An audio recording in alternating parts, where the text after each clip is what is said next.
¿Por qué? Porque hay muchas condiciones o situaciones en las cuales se puede evitar a que llegue a una tuberculosis pulmonar activa.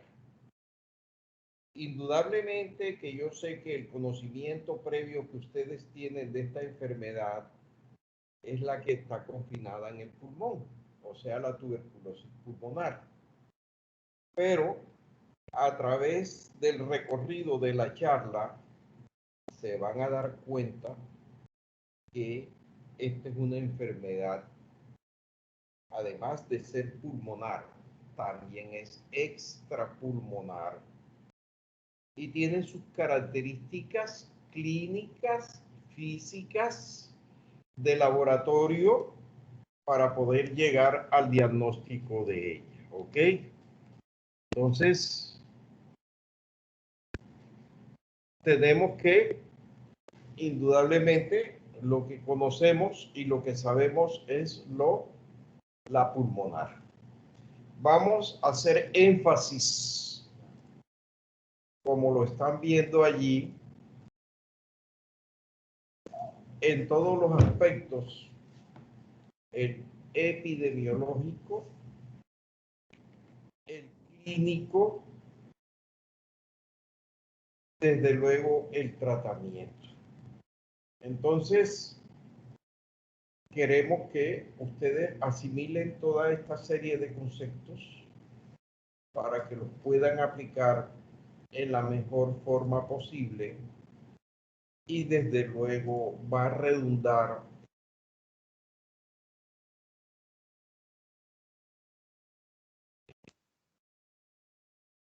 siempre.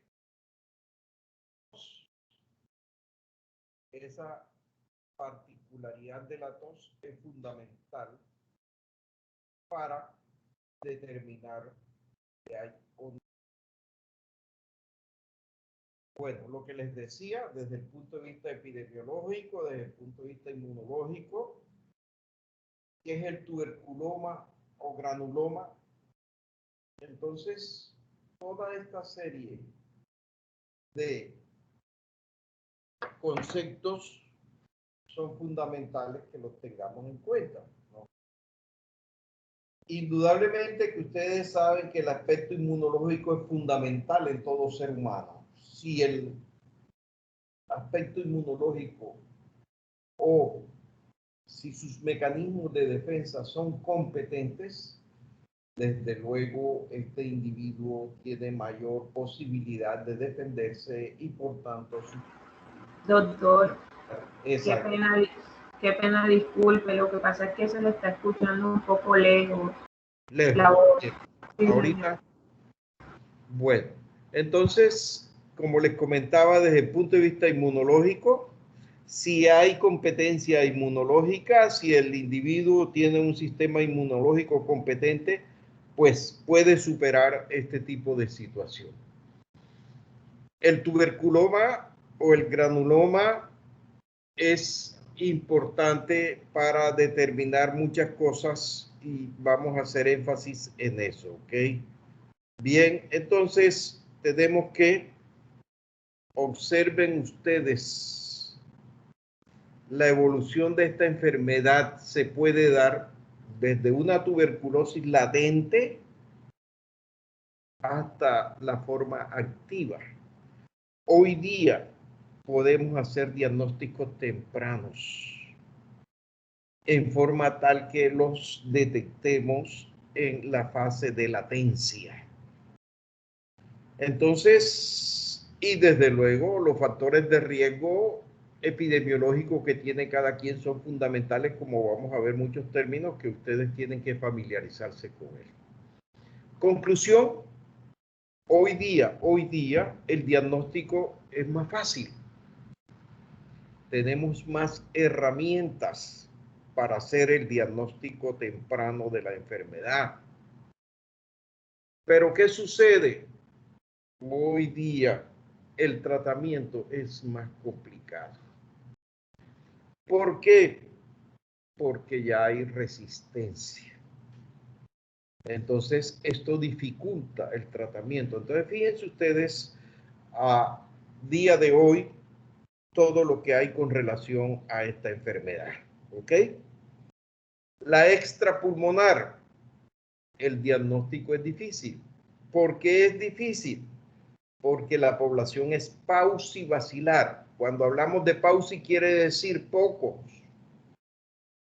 vacilos. Entonces, con esa situación nos vamos a encontrar que la tuberculosis extrapulmonar tiene esa particularidad y esa cualidad que es paucivacilar. O sea que hay poca población de bacilos en los órganos que están comprometidos. Las manifestaciones clínicas son inespecíficas, es decir, que se pueden enmascarar muchos cuadros clínicos y nos podemos desviar y por tanto no hacer el diagnóstico. Entonces, esa es otra de las desventajas con que contamos para esta enfermedad. Miren que la TBC extrapulmonar también puede ser compatible o asociarse con otra serie de entidades o patologías como la colitis ulcerativa crónica inespecífica, que es una enfermedad de origen autoinmune que afecta principalmente el colon. Miren, se puede confundir o se puede asociar con el cáncer de ovario. Se puede confundir con micosis profundas y por infecciones por bacterias como la Yersinia enterocólica. Y miren, los amebomas, o sea, los tumores de ameba, granulomas por amebas, se puede confundir con una tuberculosis extrapulmonar.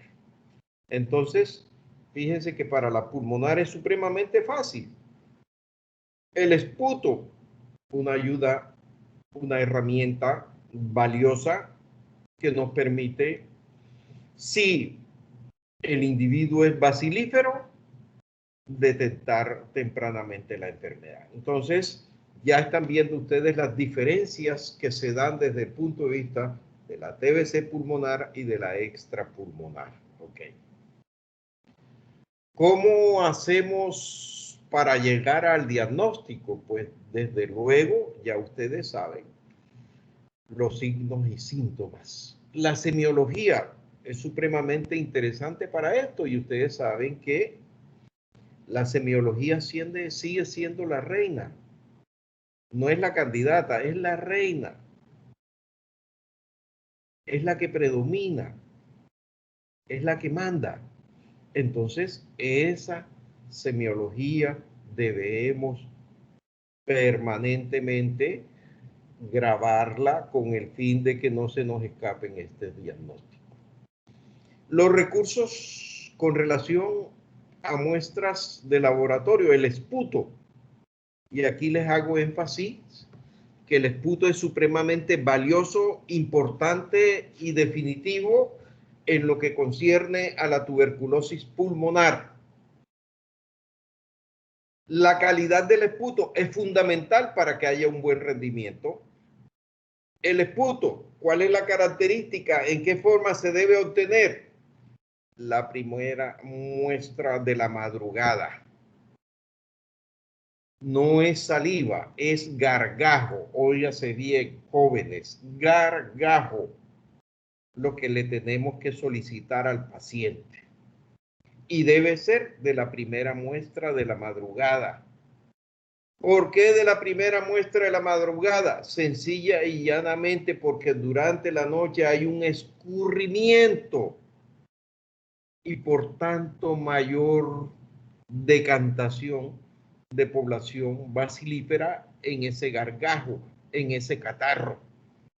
No es saliva, es catarro, es gargajo. Así, sencilla y claramente, mis estimados jóvenes. ¿Ok? El lavado broncoalveolar ya es más sofisticado porque esto hay que obtenerlo mediante una fibrobroncoscopia, o sea, un procedimiento que es agresivo, en el cual hay que intubar y hacer un lavado de todos los bronquios. Entonces, esto es más costoso y desde luego más riesgoso. La biopsia, ustedes saben que la prueba reina por excelencia en toda enfermedad es la biopsia. La demostración del bacilo en ese tejido es supremamente importante. Y hay líquidos en los cuales se pueden identificar también. Tenemos el líquido cefalorraquídeo. Así que esto es importante para tener en cuenta con relación al diagnóstico. Pocas veces el tratamiento es urgente, de modo que jóvenes tienen el suficiente tiempo para estudiar y determinar si ese paciente tiene o no una tuberculosis. Después le ponemos el apellido, dependiendo del órgano que esté comprometido, ¿ok?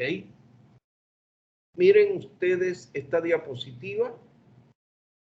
Es supremamente interesante con relación a las manifestaciones clínicas y ahí observan ustedes las 1000 caras de la tuberculosis.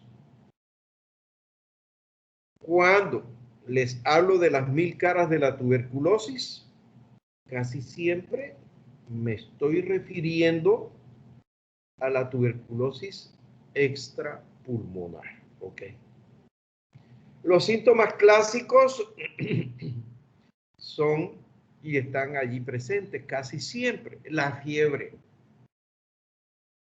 Ojo, con la fiebre tiene una característica semiológica importantísima. Uno, que se demuestre, que se gradúe. Que el paciente dice que tiene fiebre, esto hay que documentarlo. Ya ustedes se dan cuenta que hoy día es supremamente fácil documentar una fiebre. A raíz de la pandemia esta que tenemos del coronavirus, ya a cualquier persona le toman la temperatura antes de entrar a algún recinto. Entonces la fiebre hay que documentarla en jóvenes. ¿Y cuál es la característica semiológica de la fiebre? Es vesperal o vespertina, o casi siempre se da entre las 4 y 6 de la tarde. Esa fiebre vesperal es muy sugestiva en un alto porcentaje y hay que tenerla en cuenta. Por tanto, siempre debemos hacer énfasis a qué hora es la fiebre y cuántos grados centígrados de temperaturas se han registrado. La diaforesis o sudores nocturnos son supremamente importantes también. La sudoración nocturna. Está bien que estamos en un medio eminentemente caluroso, pero cuando hay sudoración nocturna, prestemos atención. La pérdida de peso también juega papel importante. De modo que esa tríada que ustedes tienen allí no la pueden menospreciar, no la pueden omitir. Indudablemente que esa tríada también se da para enfermedades cancerosas y principalmente ¿quién? Los linfomas. Así que fíjense ustedes, se puede confundir en muchas ocasiones con esto, pero desde luego el olfato semiológico nuestro es supremamente fundamental. Y eso es lo que yo quiero que ustedes vayan grabando en su sustancia reticular. Todas estas características semiológicas para que las puedan sacar cuando un paciente les consulta. Con relación a la tuberculosis pulmonar, el síntoma delator de esta casi siempre es la tos. Y miren la característica de esta tos, que inicialmente es seca. Cuando la tos es húmeda o productiva, ya esto indica que hay un caso supremamente avanzado. La disnea marca mayor compromiso, mayor avance de alteración de las estructuras de ese pulmón. Bien puede ser el intersticio, bien puede ser el parénquima también. Okay.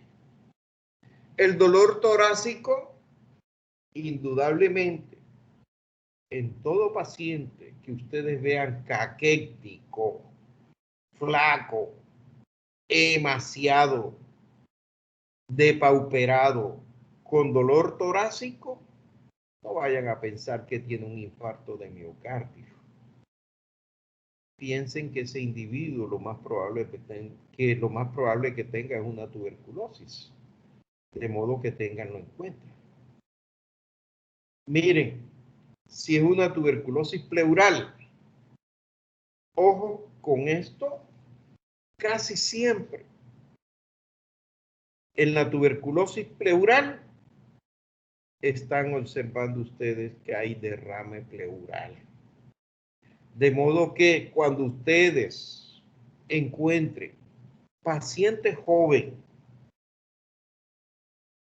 con derrame pleural, la primera posibilidad diagnóstica es que se trate de una tuberculosis pleural. Aquí el esputo no nos va a servir absolutamente para nada, porque acuérdense que la pleura es una membrana que está recubriendo el pulmón. No está en el parénquima, no está en el intersticio, está fuera del pulmón. Por eso la tuberculosis pleural es una TBC extrapulmonar, a pesar de que ustedes ven que juega papel importante la pleura allí, en ese pulmón, para permitir que suba y baje con los movimientos inspiratorios. Entonces, jóvenes, no pierdan el tiempo, por favor, pidiendo esputo por bacilos, ácido, alcohol resistente en un paciente que estén sospechando una TBC pleural, porque nunca les va a dar positivo. La fiebre también puede ir acompañando. El dolor se da porque ustedes saben que la pleura es ricamente inervada y podemos encontrar dolor sobre todo con los movimientos inspiratorios o expiratorios. Ya cuando hay matidez, ¿qué les está diciendo a ustedes si percutimos y hay matidez? Que ese espacio pleural está ocupado. ¿Y está ocupado por qué? Por líquido, como les dije, el derrame pleural. Si ustedes encuentran un derrame pleural en un paciente mayor de 50 años, no tienen por qué pensar en una tuberculosis pleural. Tienen que pensar en qué, lo más común a esa edad. Hombre, un síndrome de falla cardíaca congestiva descompensada. Ya. Desde luego, las pautas epidemiológicas nos van a acercar o nos van a alejar de todo eso. La tuberculosis meningea. Si no pensamos en ella, no la diagnosticamos. Indudablemente, pues que es así. Entonces, ustedes muy bien saben, se presenta, debuta como una meningitis común y corriente. ¿Cuál es la característica de la meningitis? Ya ustedes muy bien lo saben. Rigidez de nuca, cefalea de gran intensidad, y que el paciente tenga una comorbilidad, generalmente enfermedades de origen autoinmune o contagiosa. Entonces, la meningitis tuberculosa muy frecuente en jóvenes, sobre todo en pacientes con VIH-Sida. Así que no se nos escape este diagnóstico. Indudablemente que aquí el esputo por bar no va a servir, apenas obvio. Aquí, indudablemente, nos ayuda el líquido cefalorraquídeo. Los accesos fríos. ¿Qué son accesos fríos? Son aquellos abscesos que tienen más de 2 meses de evolución. Ojo con esos abscesos fríos, que los confunden con abscesos calientes. Los abscesos calientes son agudos y están provocados por diferentes bacterias, generalmente por cocos gram positivos. Los abscesos fríos no jóvenes. Los abscesos fríos casi siempre está el Mycobacterium tuberculoso, está el hongo y está la salmonela. De modo que ya vieron ustedes los gérmenes más frecuentemente involucrados en un absceso frío. No hay que hacer mayor esfuerzo mental para hacer un diagnóstico de un absceso frío. O es tuberculoso, o es micótico, o hay una salmonela tifosa allí involucrada. Entonces, están viendo ustedes que es supremamente fácil llegar a esto. Continuando con las extrapulmonares, ahí tenemos la esquelética. Indudablemente que los grupos óseos selectivos, donde más frecuentemente se da la tuberculosis esquelética, son las vértebras. Las vértebras, ¿ok? Indudablemente, cuando esa vértebra se colapsa, cuando esa vértebra se fractura o cuando esa vértebra duele, debemos pensar en torsión. Cuando hay manifestaciones neurológicas, indudablemente que ustedes muy bien lo saben. Si esa vértebra se fractura, se achata, se aplana, indudablemente va a comprometer las raíces nerviosas y desde luego los nervios periféricos y se va a reflejar como una neuralgia o neuropatía que bien pueden ser mono o polineurálgicos. La artritis tuberculosa tienen una particularidad y es que es monoarticular, o sea, una articulación es la que está comprometida. Ojo, cuando ustedes tengan monoartritis, no es difícil pensar cuáles son las entidades involucradas en esto. La gota, acuérdense que la gota es aguda. El depósito de cristales de urato monosódico en la membrana sinovial. Eso es agudo.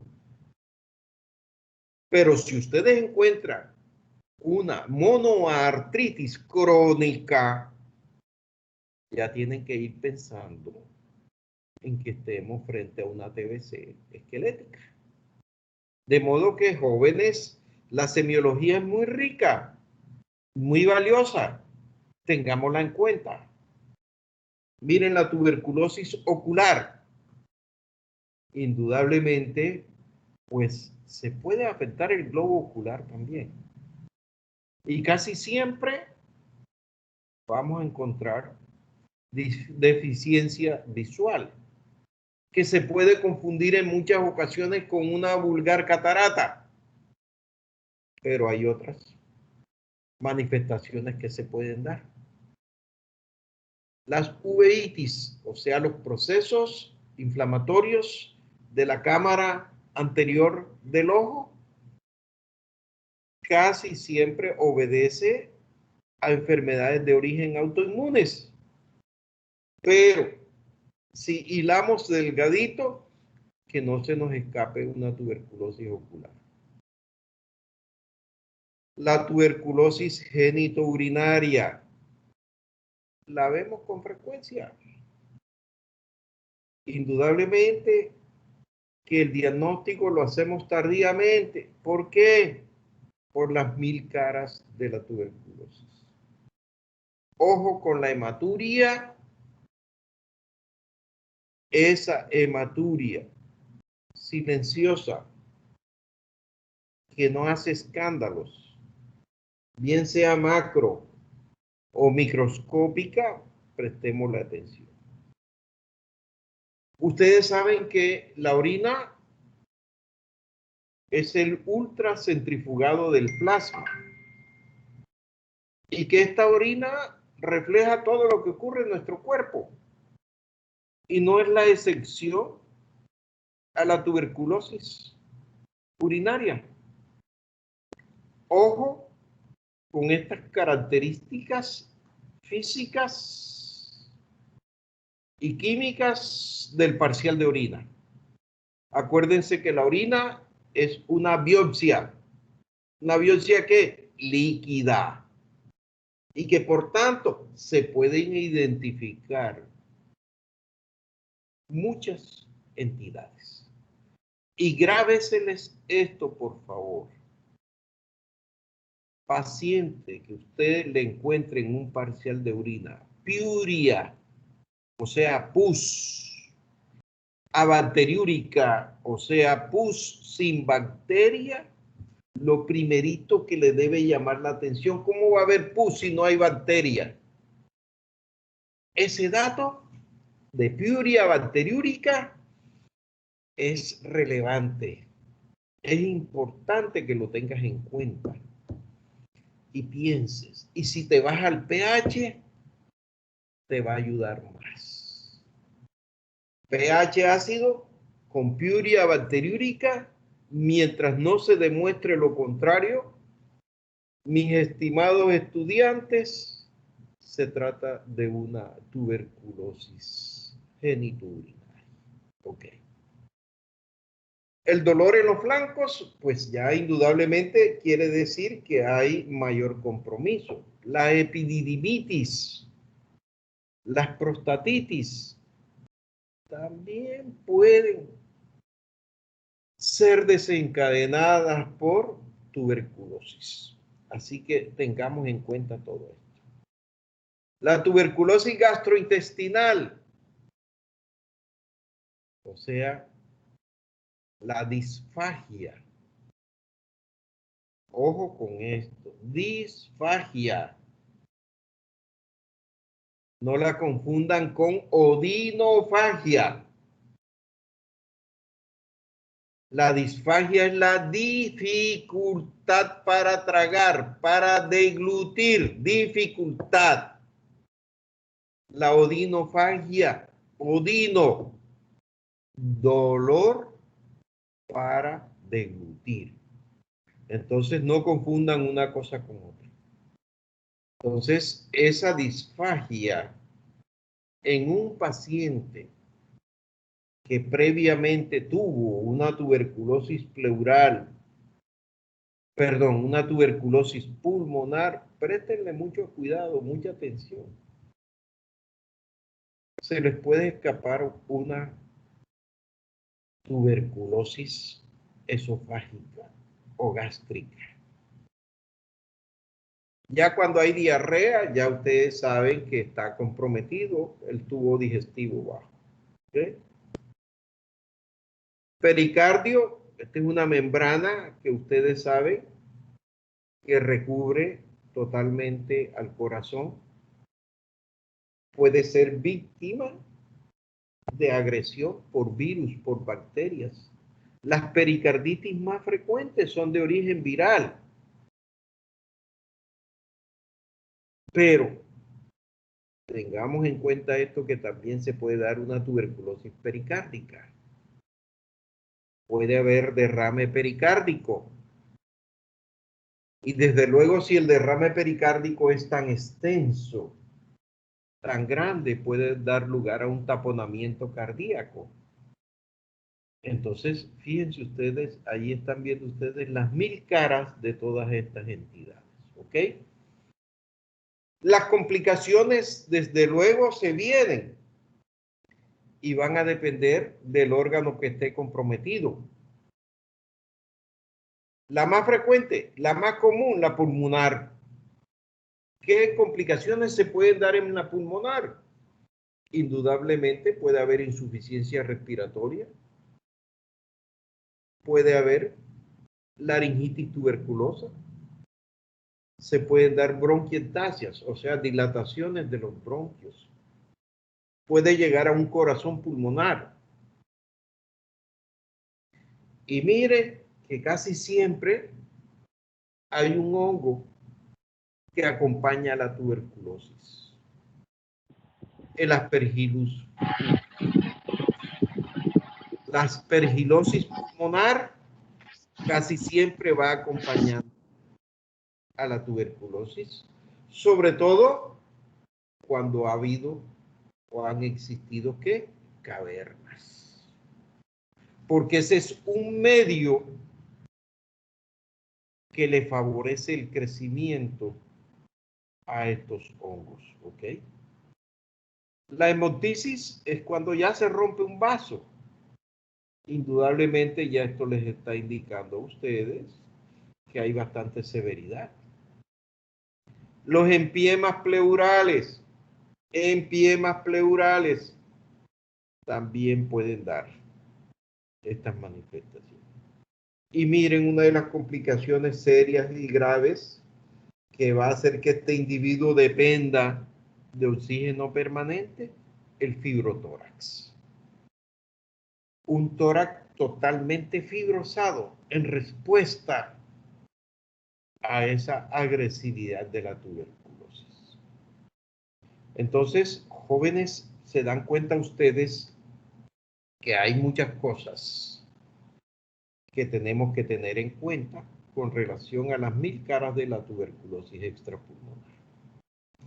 Aquí, para recordarles algo que ya ustedes conocen, lo que es endemia. Es la presencia habitual de una enfermedad en una zona geográfica. ¿Por qué se las traigo a colación? Sencilla y llanamente, jóvenes, porque hoy día la tuberculosis es una enfermedad endémica. Endemia para siempre. Así ya está registrada en los anales de la medicina. Entonces, por eso se los traje aquí a colación. Hoy día la tuberculosis es una endemia por siempre y para siempre, porque como ya vimos, se dificulta el tratamiento por la resistencia que hay. Entonces, esta endemia por siempre, hay factores que ayudan, y ahí lo tienen ustedes encabezando la lista desde el punto de vista epidemiológico: la pobreza. Indudablemente, no solo es pobreza de billete, es pobreza de nutrición. Y un individuo malnutrido puede ser víctima de cualquier enfermedad infecciosa. Entonces, ¿están viendo ustedes la resistencia a los medicamentos antituberculosos? Es el pan de todos los días. Y ahí tienen ustedes, que ya lo conocen y lo saben, la infección por el virus de la inmunodeficiencia humana es el que ha contribuido a partir de 1981 hasta la fecha actual al resurgimiento de esta epidemia global. Y se da en un alto porcentaje, 95% de esta entidad se da en países subdesarrollados. ¿Y para qué hablar del coronavirus? Si ya ustedes lo están viviendo y están conociendo y estamos aprendiendo y no sabemos nada, porque cada día hay cosas totalmente diferentes y patrones de comportamientos diferentes con relación a esta enfermedad. No es el caso. Miren, sigue siendo desde el punto de vista epidemiológico un problema de salud pública. Una enfermedad infecciosa no controlada ya adquirió la categoría de emergencia sanitaria mundial. Y pásmense de esto. Miren, el Mycobacterium tuberculosis es el único agente infeccioso que por sí solo mata más gente en el mundo.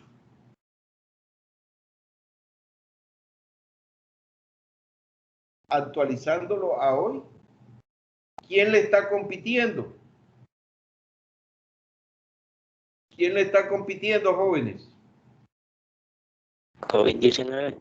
El COVID-19, exactamente, así es. Así es, joven, como usted lo ha dicho. COVID-19. Más de 2.000 millones de personas están infectadas.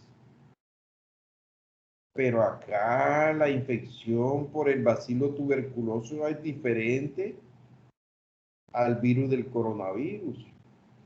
Miren que el coronavirus hay asintomáticos.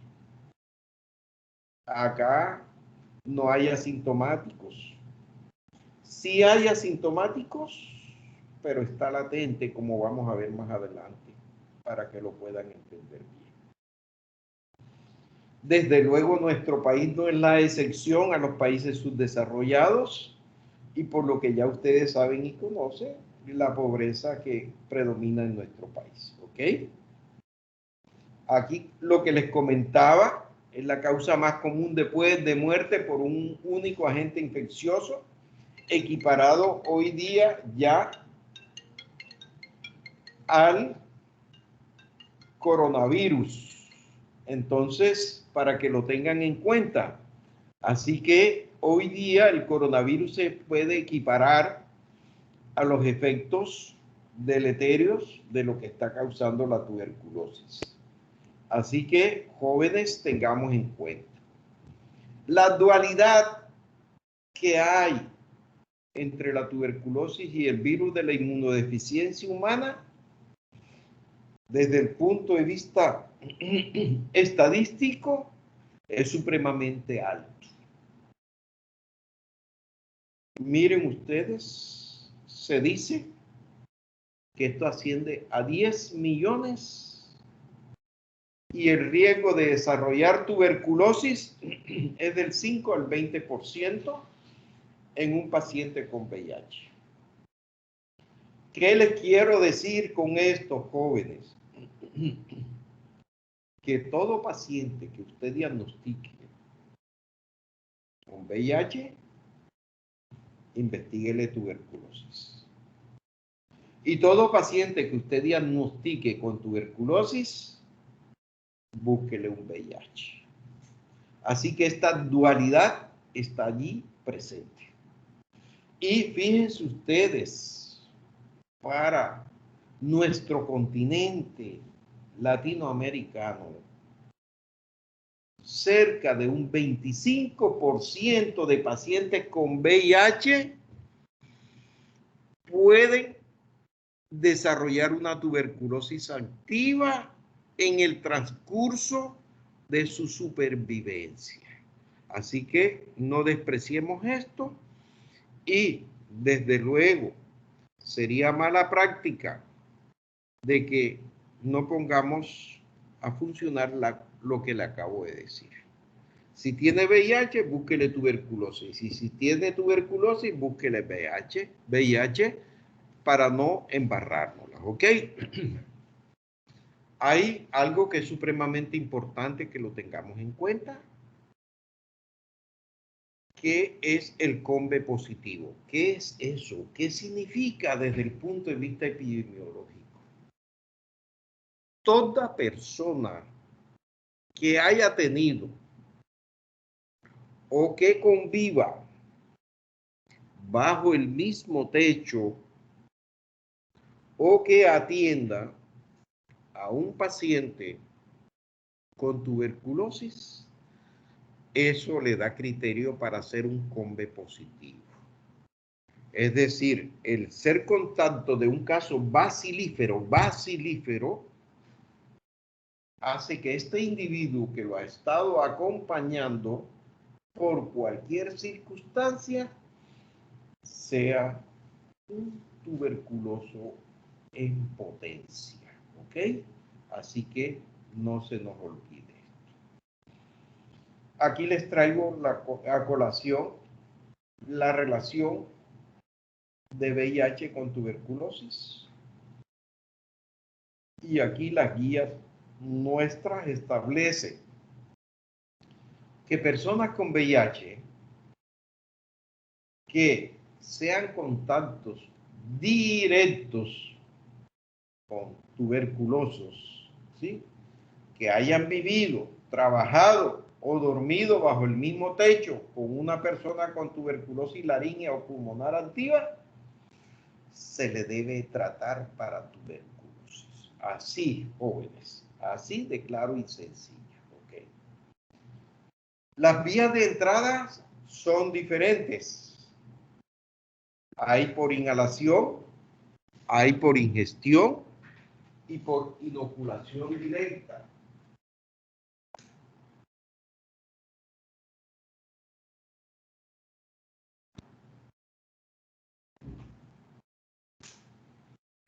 Esas son las vías de entrada más frecuentes. Para la pulmonar, ya ustedes saben que la inhalación de gotas aerosolizadas indudablemente son fundamentales para la transmisión. A igual de lo que está ocurriendo con el coronavirus.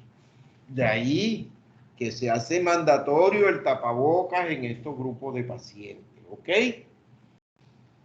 Miren ustedes la capacidad de inocular y diseminar esta bacteria en un avión se puede dar hasta 2 o 4 espacios después de donde él está, bien sea adelante o bien sea atrás, si este individuo tose y esparce esa población de bacilos aerosolizados. Entonces, para que lo tengan en cuenta, jóvenes.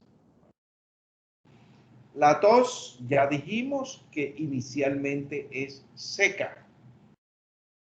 Cuando es húmeda, ya saben que es un caso supremamente avanzado. Así que no le pierdan importancia a la tos.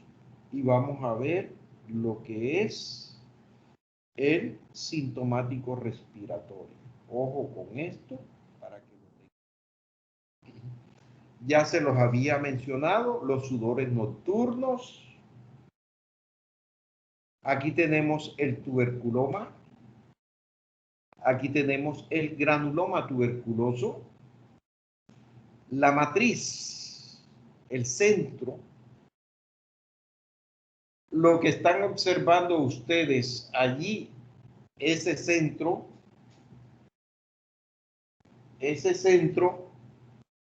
ahí está confinado el tuberculoma y vean ustedes todo lo que hay a su alrededor. Ahí hay macrófagos, ahí hay linfocitos T, hay eritrocitos, hay plaquetas, indudablemente que tienen totalmente acordonado a ese bacilo allí. Ese bacilo allí está latente, está vivo, está latente. ¿Qué necesita? ¿Qué espera? Que haya una deprivación del sistema inmunológico en el cual se caigan estrepitosamente las defensas y se va a activar. Hoy día eso es lo que está primando en identificar la tuberculosis latente. Okay. Ese individuo está infectado, pero no está enfermo. Su sistema inmunológico lo está defendiendo. Su población de células T ayudadoras, cooperadoras, les está funcionando. Sus anticuerpos lo están protegiendo, etcétera, etcétera. Entonces, hoy día, lo más importante es esto, la tuberculosis latente. Se puede tratar y se evita que se active. La fiebre, ya se los había mencionado, hay que documentarla y casi siempre es vesperal. Así que lo tengamos en cuenta. La pérdida de peso, ya ustedes lo saben, esa triada de fiebre, sudores nocturnos y pérdida de peso también es válida para los cánceres, principalmente los linfomas, mis estimados estudiantes. El cansancio, pues indudablemente, porque la enfermedad está haciendo todos sus estragos, desde luego, ¿no? Aquí tienen ustedes una radiografía muy ilustrativa y me les adelanto porque no le mencioné esta tuberculosis que a pesar se observa más frecuentemente en el pulmón, no es pulmonar. ¿Ok? Esto se llama la tuberculosis. ¿Cómo se llama esta tuberculosis? Miren ustedes que hay un compromiso severo. Hay una difusión en todo el parénquima pulmonar. Pero ustedes a este paciente le piden un esputo por VAR y nunca les va a dar positivo. Esta es una tuberculosis sistémica. Esta es una tuberculosis que hematógena. Esta tuberculosis, ustedes le piden esputos por VAR y no va a estar positivo. Esta tuberculosis es muy frecuente. Esto es lo que se llama una tuberculosis miliar. Miliar. La TBC miliar. Se le llama miliar porque se asemeja a los granos de millo. Se esparcen, se difuminan, se extienden, pero es por vía hematógena. Entonces, en una tuberculosis miliar, no tienen por qué pedir esputos por VAR porque nunca les va a dar positivo. ¿Qué tuberculosis le puede dar VAR positivos? que es pulmonar. ¿Qué tipo de tuberculosis? Ah, jóvenes. La caverna. Cuando hay cavernas, ¿sí? Aquí no, esto es una diseminación hematógena. Entonces ya entendieron que siendo pulmonar se observa que hay compromiso pulmonar, mas no hay el bacilo como tal. La diseminación es que hematógena. Entonces, en una tuberculosis pulmonar que haya caverna, lógico que vas a encontrar porque ese es su medio hábitat. ¿Ok? Miren ustedes, aquí tienen una pieza anatómica de una tuberculosis. Están observando, ¿sí? Esos punticos blancos. Ese es el Mycobacterium tuberculosis. Ese es el material caseoso que es característico y patognomónico de la tuberculosis. La única enfermedad que puede dar material caseoso, pero no es tuberculosis, es la tularemia, que es transmitida por los conejos infectados. Entonces, aquí, ¿quién nos va a hacer el diagnóstico? La coloración de Ziehl-Neelsen. ¿Ok? Entonces, ese material caseoso. ¿Ok? Entonces, el sintomático respiratorio, jóvenes, ahí lo tienen.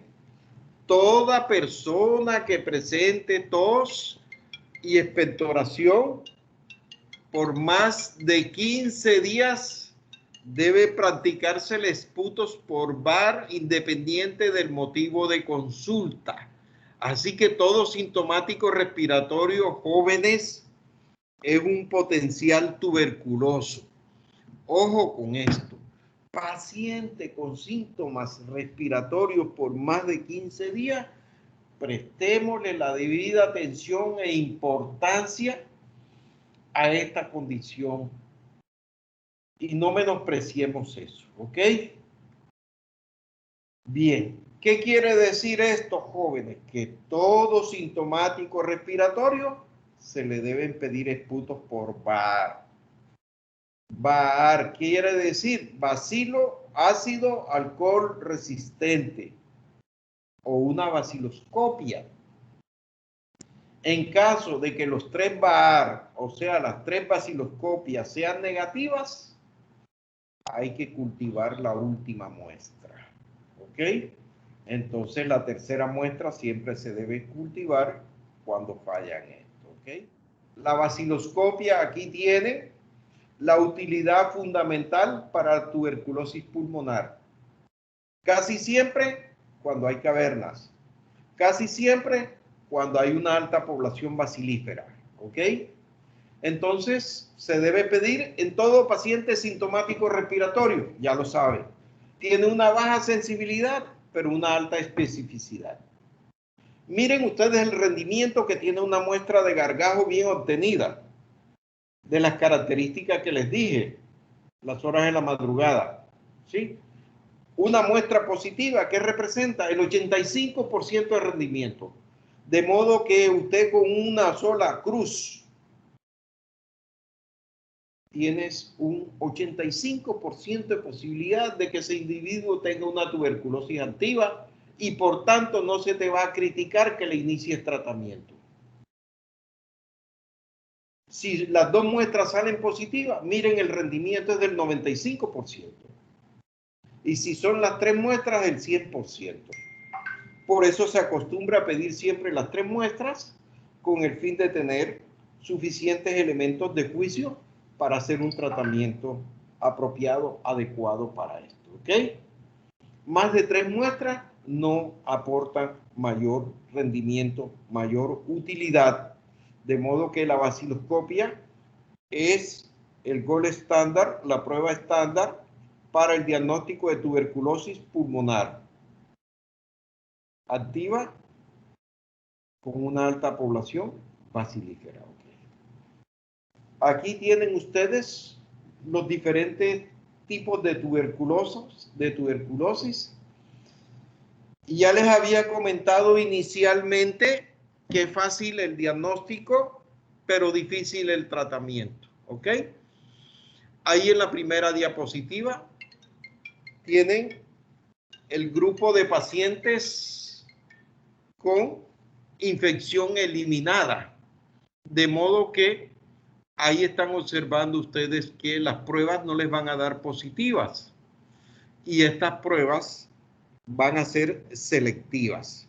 Entonces, tienen ustedes esto a tener en cuenta.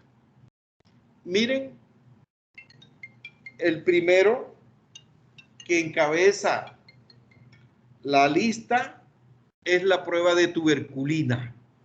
Esa prueba de tuberculina es supremamente importante hoy día, habida cuenta que nos permite hacer el diagnóstico de tuberculosis latente. Así que esto es importante.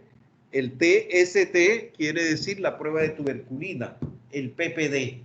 Si ustedes observan allí en la tuberculosis latente, miren ustedes que los únicos que le pueden dar positivo en la tuberculosis latente es la prueba de tuberculina y la ampliación del interferón gamma. ¿Ok?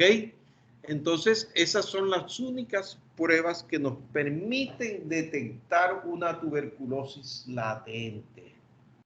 Así que eso es importante, jóvenes. Y como les decía, el individuo está infectado, pero no está enfermo. No está enfermo. El esputo por VAR, fíjense ustedes, allí generalmente está positivo en la tuberculosis activa. Entonces tenemos muchos elementos, muchas herramientas para trabajar en el diagnóstico de la tuberculosis. ¿Ok? Indudablemente que a la ocultación pulmonar podemos encontrar muchas manifestaciones, estertores, podemos encontrar sibilancias, podemos encontrar signos de consolidación y puede haber derrame pleural también, indudablemente, pero ya ustedes saben que esto es importante tenerlo en cuenta. ¿Cuáles son los tipos de lesión tuberculosa? Tenemos la lesión proliferativa, el tuberculoma. Ya saben que el tuberculoma es un granuloma rodeado, acordonado por todos nuestros mecanismos de defensa. Está allí quiescente, está quieto, está latente. Miren, la segunda lesión es la exudativa. Esa lesión ya hay fibrina y miren, hay gran número de bacilos. Indudablemente, este es un individuo con pobres defensas inmunológicas. Esa lesión exudativa se puede manifestar como una neumonía tuberculosa. O sea que tienen una alta población bacilífera. ¿Ok? La lesión progresiva, como su nombre lo indica, ya es más expansiva, destructiva, y de allí se puede diseminar para los otros campos pulmonares o para el otro pulmón. Y por último, la lesión fibrocaseosa avanzada, que es el fibrotórax. En conclusión, tenemos los 4 tipos de lesiones. Como vieron, la fibrocaseosa, que da el fibrotórax, ese individuo tiene que pasar conectado a un tanque de oxígeno en forma permanente. La progresiva, cuando ya hay destrucción, cuando hay caverna y cuando ya hay una alta población bacilífera.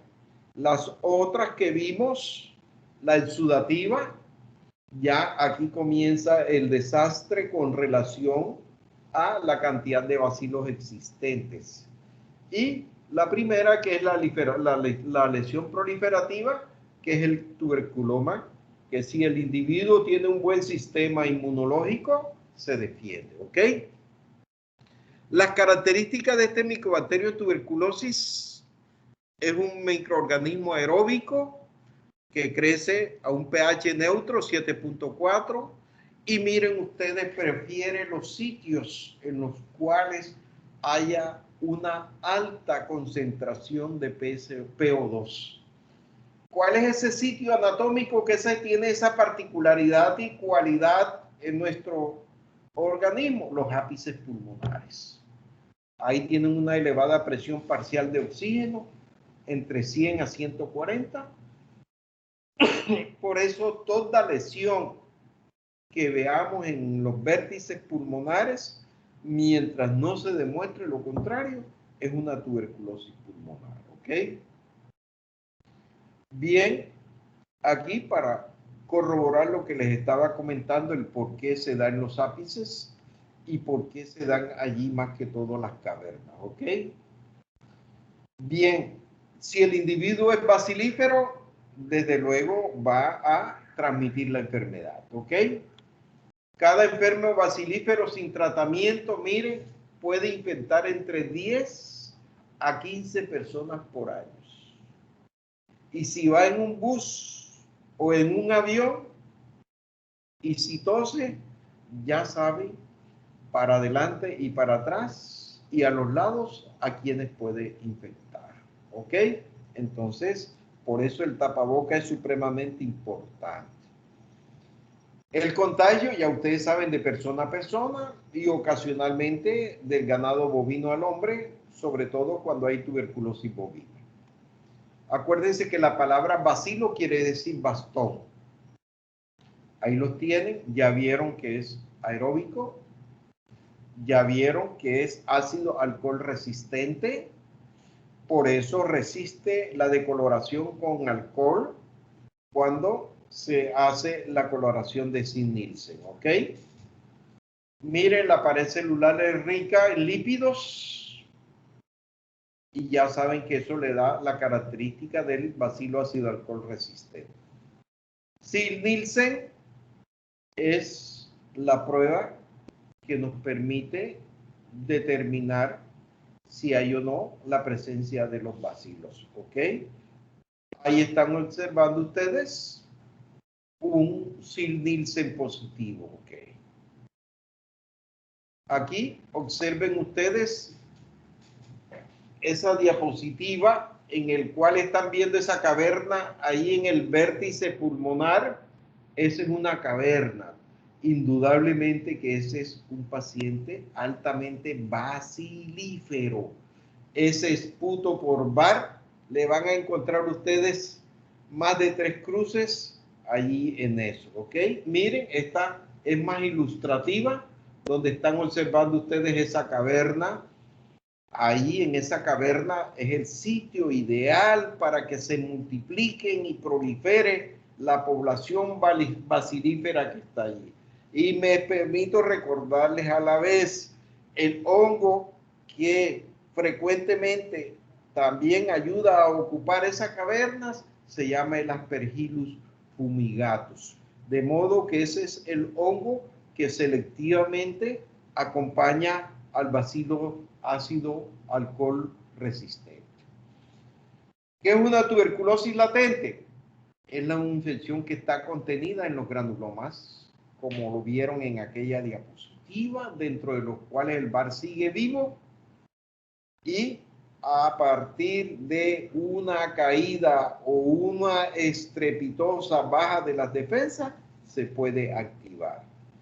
¿Cuál es la característica de la tuberculosis latente? A pesar de que está infectado, no hay signos ni síntomas. Y además no es contagioso porque no ha salido. Entonces, aquí esto es lo que se está manejando hoy día, el diagnóstico de la tuberculosis latente. Es fácil hacerlo y es fácil tratarlo y tiene muchas ventajas, ¿ok?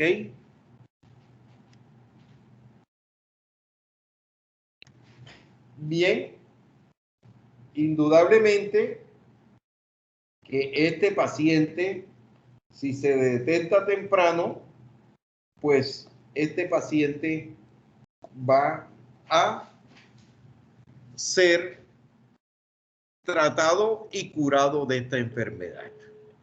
Entonces, esta es la tuberculosis latente. Quiero que se familiaricen con esta terminología que están viendo allí. Un segundito.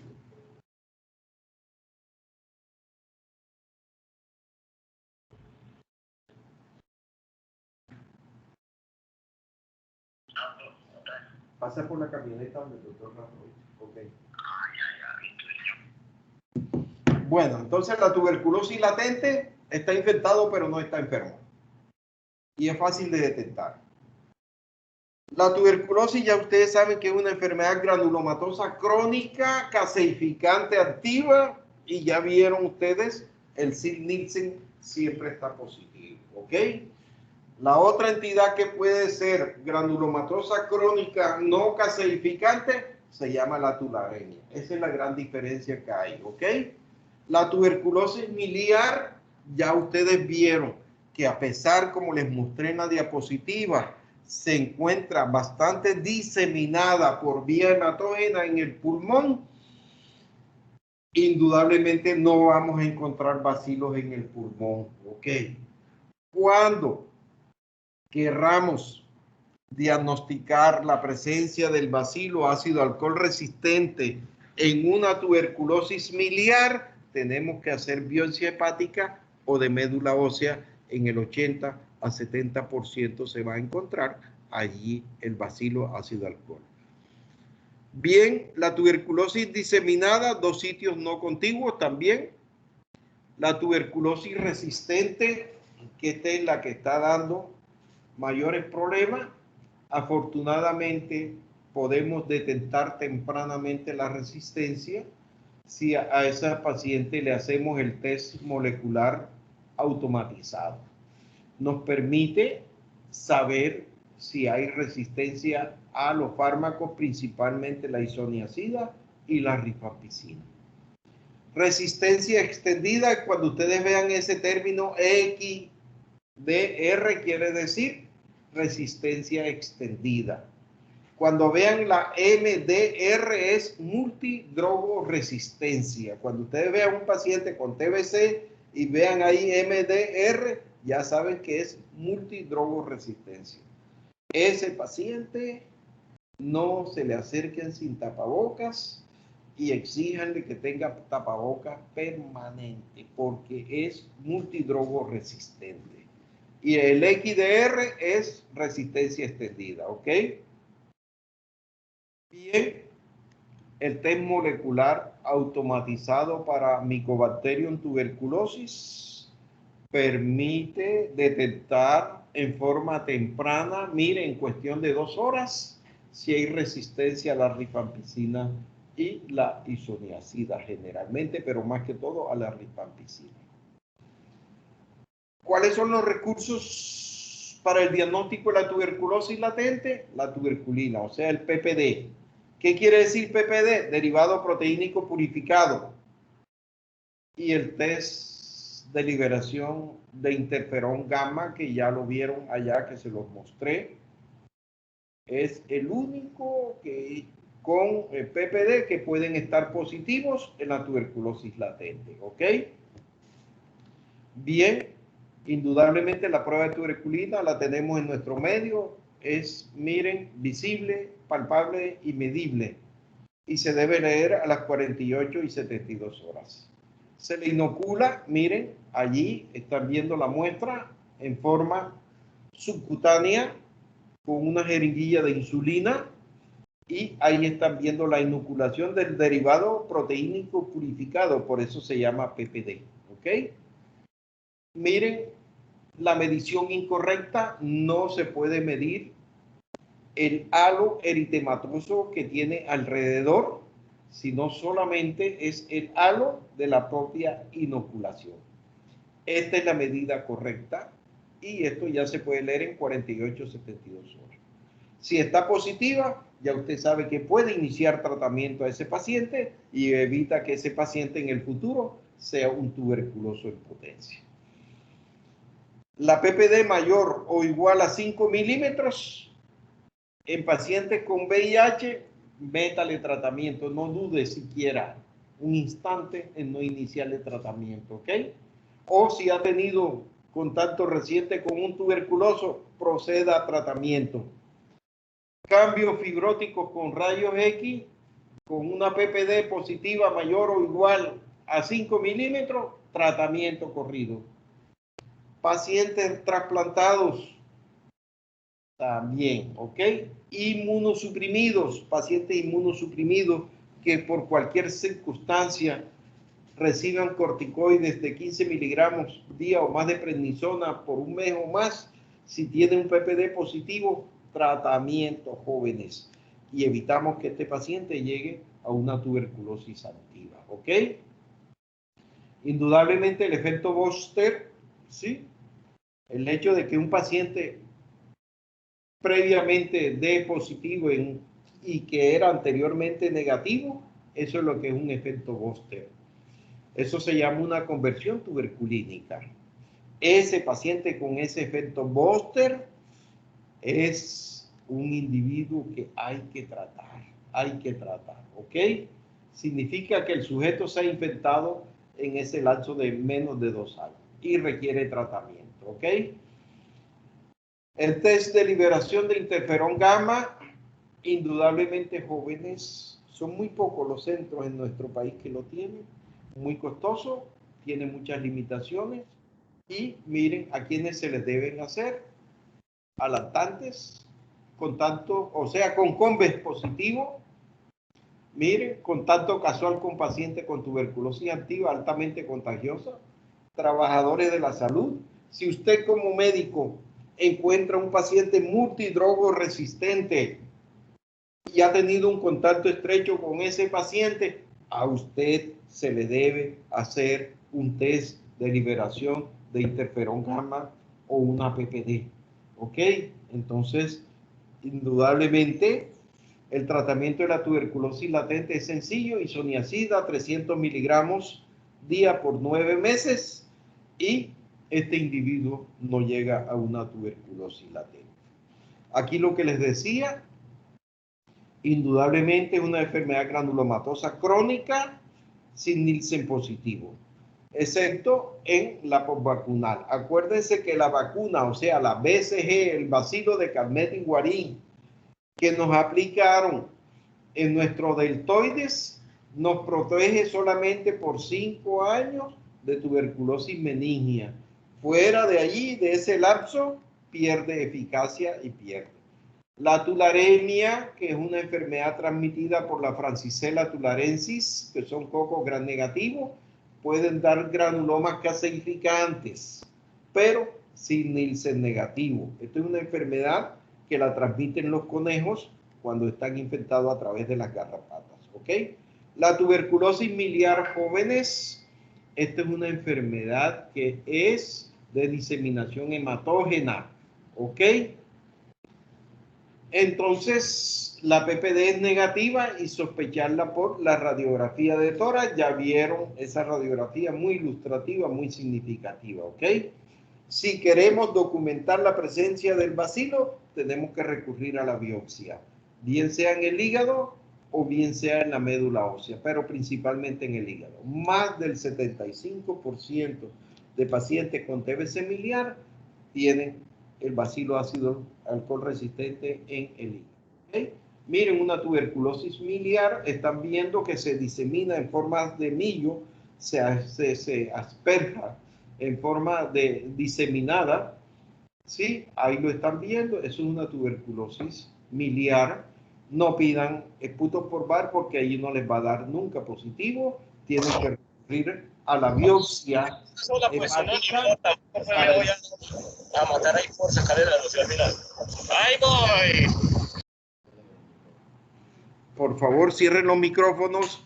Ahí tienen ustedes un hígado con una tuberculosis miliar, por eso es el órgano de excelencia selectivo para hacer el diagnóstico de la tuberculosis miliar a través de una biopsia hepática. Entonces, por eso en la TBC miliar les recalco nuevamente, no pidan esputos por bar a pesar de que se ven las manifestaciones en pulmón, no les va a resultar. Miren una tuberculosis ocular, indudablemente, en un paciente con una tuberculosis miliar, tiene la oportunidad de diseminar hasta ese sitio. Miren ese hígado completamente infiltrado, granulomatoso, ¿sí? ¿Producto de qué? De una tuberculosis, ¿ok?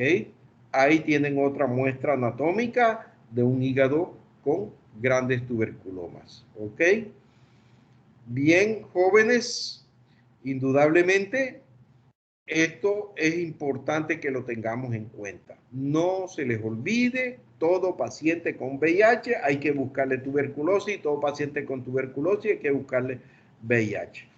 Indudablemente, la característica de estas entidades es que son pausivacilares, no son multivacilares, son pausivacilares, a diferencia de la pulmonar que es multivacilar, ¿ok? Miren los cálculos establecidos. Un tercio de la población mundial tiene tuberculosis latente y el 20% desarrollan la enfermedad en algún momento de su vida. De ahí la prestancia y la importancia que hay para tratar la tuberculosis, ¿ok? Así que esto es lo más importante, jóvenes. No se les olvide, aquí es las características de las tuberculosis extrapulmonares, son pausivacilares, su capacidad de contagio es mínima, es decir, un paciente con una TBC pleural no es contagioso. Un paciente con una TBC meningia no es contagioso. Entonces, de las tuberculosis extrapulmonares, las más frecuentes son la ganglionar y la pleural. Esas son las más frecuentes de las extraglandulares. Indudablemente que la tuberculosis del sistema nervioso central se ve en el 1% de los casos, mal pronóstico en pacientes con VIH. Indudablemente aquí nos ayuda el ADA, amin de aminasa, ¿ok? Para la tuberculosis meningia, indudablemente pues nos sirve el ADA, nos ayuda al diagnóstico. Los cultivos, el ADA es la enzima catalizadora de la deaminación de adenosina e inosina. Indudablemente que esta ADA es la prueba valiosa para todo lo que tiene que ver con líquidos, pleural, peritoneal, cefalorraquídeo, pericárdico, articular. Indudablemente el ADA es una muestra, perdón, es una prueba que nos ayuda, indudablemente la correlación. Indudablemente el ADA es supremamente importante. Puede haber ADA elevada en líquido cefalorraquídeo en otras entidades como criptococosis, sífilis, citomegalovirus, listeriosis, neo y linfomas, de modo que hay que tener mucho cuidado con relación a la interpretación de un ADA en líquido cefalorraquídeo, sobre todo pues si el paciente no tiene VIH, pero si tiene VIH y está positiva, mientras no se demuestre lo contrario, es una TBC meningia, ¿ok? Bien, así que jóvenes, la TBC ganglionar no es difícil diagnosticarla. Tiene una característica y es que es ulcerada, fistulizada, ¿ok? Entonces, todo ganglio que usted vea fistulizado, las opciones diagnósticas allí las tiene claritica. Tuberculosis ganglionar, actinomicosis, que no es ningún hongo, es un actinomisis israelí, que es una bacteria, la blastomicosis y la tularemia. Son las 4 entidades que pueden fistulizar ganglios.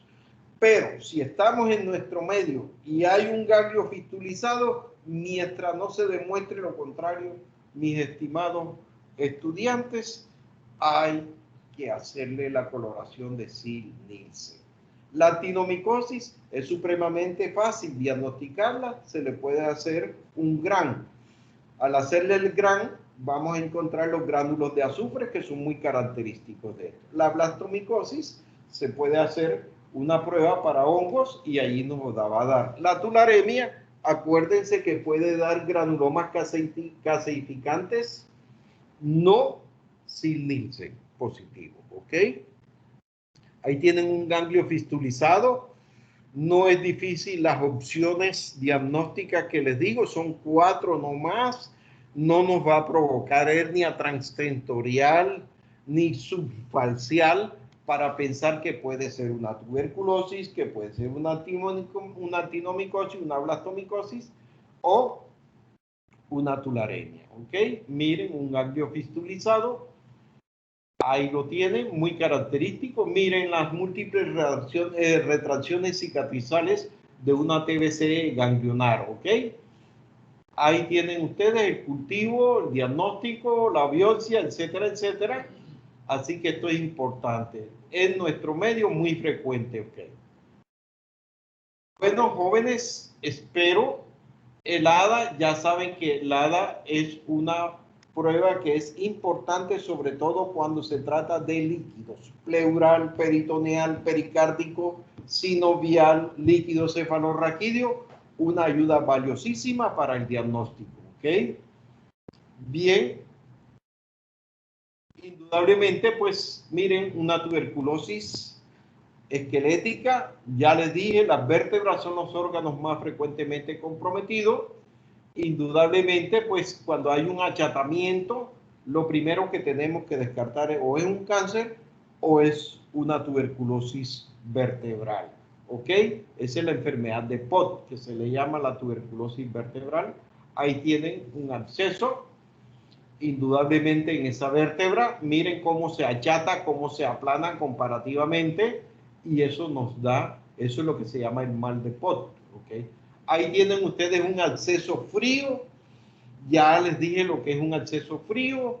Tampoco nos va a causar cefalea ni convulsiones el pensar cuáles son las entidades. Hongo, micobacterio y salmonella tifosa son los gérmenes más frecuentemente involucrados en un absceso frío. ¿Ok? Bien, la tuberculosis articular ya saben que es monoarticular, ¿ok? Bien, estimados jóvenes, espero pues que no tengan mayores dificultades con relación en pensar para hacer este tipo de diagnóstico, ¿ok? Así que la pericarditis tuberculosa puede llevar a un taponamiento cardíaco. Si sospechamos que es una tuberculosis, se hace una pericardiocentesis y al líquido pericárdico se le puede hacer la coloración de ADA o se puede tomar una biopsia de ese pericardio. También se puede tomar biopsia del peritoneo, etcétera, etcétera. La tuberculosis renal, miren, ahí tienen una tuberculosis renal. Vean ustedes las cavernas que se dan en los polos, indudablemente. ¿Por qué? Porque hay una alta concentración de oxígeno, sobre todo lo que tiene que ver con la cortical, ¿sí? En la corteza hay una alta concentración de oxígeno, por eso selectivamente se afectan los polos y los sitios donde haya mayor corteza cortical. Una tuberculosis vesical, ya saben, orina con pus sin bacterias y pH ácido. Mientras no se demuestre lo contrario, jóvenes, metan la cabeza en una guillotina, que es una tuberculosis urinaria, ¿ok? Bien, indudablemente, muy poco frecuente la tuberculosis del vaso, es supremamente rara y sobre todo pues porque el vaso es un órgano muy friable y hay que tener mucho cuidado cuando se hace la biopsia allí, ¿ok? Miren la tuberculosis peritoneal, vean ese peritoneo supremamente invadido con la tuberculosis. Acuérdense el tablero abdomen en tablero de ajedrez. Cuando uno percute, mate, timpánico, mate, timpánico, mate, timpánico. Donde está el nódulo, donde está el gránulo, ese es el mate que palpamos. Y donde está el espacio vacío, ese es el vacío. Entonces, jóvenes, el abdomen en tablero de ajedrez. Acuérdense que el tablero de ajedrez tiene un escaque negro, uno blanco. Aquí bueno, sí, y usted percute donde hay el nódulo, vas a encontrar mate, donde no hay nódulo, vas a encontrar el vacío, ¿ok? Así que el abdomen en tablero de ajedrez es muy típico, muy característico de la tuberculosis peritoneal. Se puede hacer biopsia de peritoneo y también se puede hacer helada del líquido peritoneal, ¿ok? Indudablemente hay mucha asociación entre este antígeno, el antígeno CA125, se encuentra elevado en carcinomatosis abdominal por cáncer de ovario, ¿ok? Y se ha encontrado también en la tuberculosis peritoneal. Miren, una tuberculosis cutánea que también se puede dar. Miren, un ganglio fistulizado. Miren ustedes la comisura labial totalmente destruida por una tuberculosis cutánea, un paciente con una tuberculosis pulmonar. ¿Ok? Bien, espero pues que hayan asimilado algo con relación a esta entidad. A la doctora Tatiana le pido excusas por haberme excedido en el tiempo, pero bueno, espero que me perdone. Bien. Listo, ¿no? Gracias, doctor. Bueno, jóvenes, buen día. Muchas gracias. ¿Asimilaron? Gracias, doctor. Buen día. ¿Aprendieron algo? Señor. Doctor. Sí. Claro, doctor. Mucho. Espero que no me le pidan esputos por vara